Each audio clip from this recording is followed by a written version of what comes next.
বাংলাদেশের অত্যন্ত জনপ্রিয় টেলিভিশন উপস্থাপক বগুড়ার কৃতি সন্তান আরজে কিবরিয়া, যার পুরো নাম গোলাম কিবরিয়া সরকার। কিবরিয়া সরকারের জন্ম ৩০ মার্চ বাংলাদেশের বগুড়া জেলার একটি সম্ভ্রান্ত মুসলিম পরিবারে। তার পিতা আব্দুল হান্নান সরকার ছিলেন বাংলাদেশ বর্ডার গার্ডের একজন সৈনিক। আরজে কিবরিয়ার প্রথম স্কুল জীবন শুরু হয় ঠাকুরগাঁওয়ের বিডিআর স্কুলে।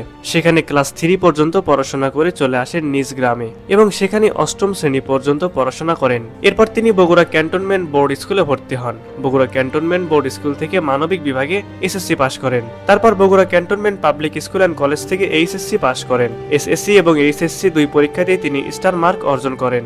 2004 সালে তিনি ঢাকা বিশ্ববিদ্যালয় থেকে স্নাতক ডিগ্রি অর্জন করেন। এক বছর পর একই বিশ্ববিদ্যালয় থেকে তিনি স্নাতকোত্তর ডিগ্রি অর্জন করেন। এছাড়া তিনি ঢাকা বিশ্ববিদ্যালয় থেকে এমফিল ডিগ্রিও অর্জন করেন। আরজে কিবরিয়া স্কুল জীবন থেকেই বন্ধুদের সাথে বিভিন্ন সময়ে ডিবেটে অংশগ্রহণ করতেন।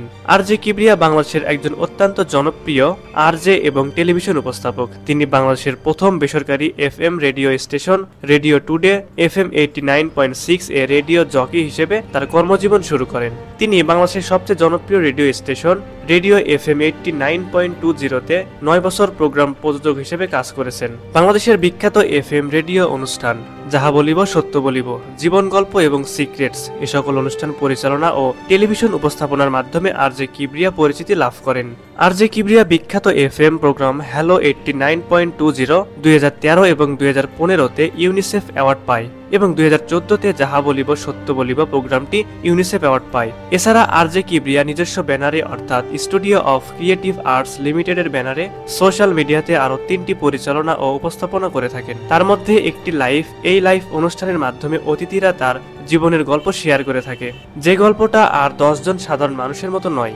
এরপর ব্যান্ডিং বাংলাদেশ, এই ব্যান্ডিং বাংলাদেশ অনুষ্ঠানে সফল মানুষের গল্প তুলে ধরা হয়, যে গল্পে মানুষ অনুপ্রাণিত হয়। তার পরিচালিত অন্যতম একটি জনপ্রিয় অনুষ্ঠান হ্যালো আপন ঠিকানা। এই আপন ঠিকানা অনুষ্ঠানের মাধ্যমে ছোটবেলায় হারিয়ে যাওয়া মানুষগুলো ফিরে পায় তার শেকড়ের সন্ধান। আরজে কিবরিয়া আপন ঠিকানার পূর্বে লাস্ট এবং ফাউন্ড নামে একটি অনুষ্ঠান পরিচালনা করতেন এবং তখনকার এক কাকতালীয় ঘটনার মাধ্যমেই আপন ঠিকানার জন্ম হয়। আপন ঠিকানা আরজে কিবরিয়ার সব থেকে সফল ও জনপ্রিয় অনুষ্ঠান। আপন ঠিকানা অনুষ্ঠানের মাধ্যমে আরজে কিবরিয়া মানবিক মানুষ হিসেবে নিজেকে এক অনন্য উচ্চতায় নিয়ে গেছেন। তার প্রতিটি গল্পে 100 কোটিরও বেশি ভিউ হয়। আপন ঠিকানা অনুষ্ঠানের মাধ্যমে অনেক পরিবার ফিরে পেয়েছে তাদের হারানো স্বজন। আরজে কিবরিয়ার বিশ্ববিদ্যালয়ে শিক্ষক হওয়ার ইচ্ছা ছিল। আরজে কিবরিয়া ফটোগ্রাফি ও ভ্রমণ করতে পছন্দ করতেন। তার প্রিয় খেলা ফুটবল। তার স্বপ্ন বাংলাদেশের সকল পরিবার হারা সন্তান যেন আপন ঠিকানা ফিরে পায়। তিনি অবসর সময়ে লেখালেখিও করেন বলে জানা যায়।